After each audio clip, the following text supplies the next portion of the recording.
ফতেপুর গ্রামে দক্ষিণ পাড়ায় বাস করত এক বামুন পরিবার।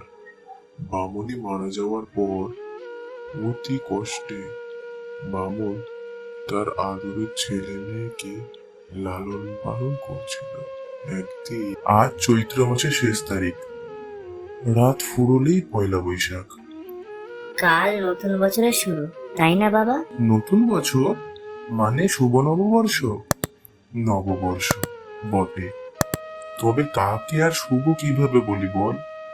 বৈশাখ মাসে কাল বৈশাখী ঝড়ে এই নড়বড়ে মাটির ঘরটা থাকলে হয়।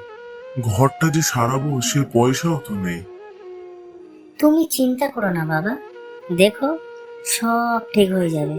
আচ্ছা বাবা, তুমি না বলেছিলে কাল চৌধুরী বাড়িতে যাবে? ও হ্যাঁ হ্যাঁ, ভালো কথা মনে করেছিস। কাল ভোর থাকতে আমি বেরিয়ে যাব।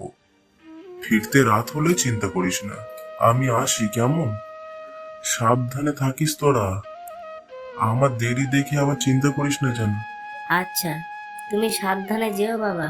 সেই পারে, কার পারে যাচ্ছ গো বামুন ঠাকুর?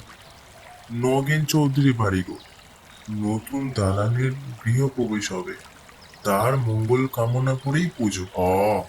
তা আজ কি তিথি গো যে পুজো হবে? আজ তো পয়লা বৈশাখ, নতুন বছরের প্রথম দিন। আচ্ছা, তা বামুন ঠাকুর তুমি ফিরবে কখন? তা ফিরতে আমার বিকেল হয়ে যাবে। তা বিকেলে এপারে থাকবে তো তুমি?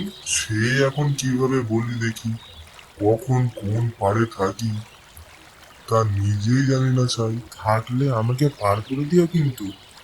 ঝড় না হলে পারে আমি আছি, ঝড় হলে আমি কিন্তু নেই বাবা। তখন চাচা, আপন পরাণ বাঁচা।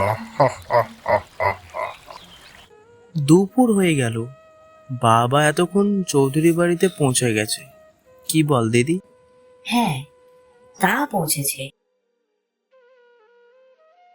যা ভয় পেয়েছিলাম তাই। দেখেছিস ভোলা, চারিদিক কিরম ধম মেরে আছে, ঝড় উঠলো বলে।